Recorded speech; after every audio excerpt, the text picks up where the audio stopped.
Hey, what's up? This is Ricardo at Parts People, and in this video, we'll outline the steps for completing a part replacement on your Dell PC. Visit our website and use this coupon for a 5% off discount.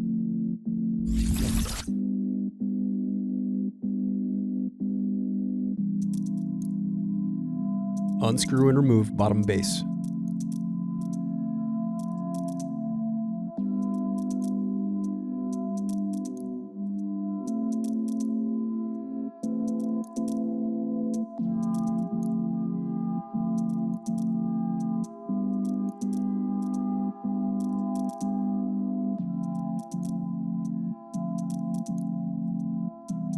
Now unscrew and disconnect battery.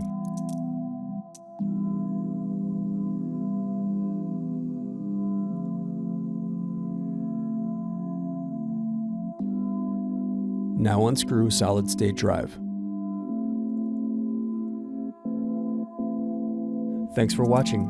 Don't forget to like and subscribe if you enjoyed this video. And if you need more, check out this playlist to watch other tutorials for your laptop. You can also click here to find parts for your laptop at partspeople.com.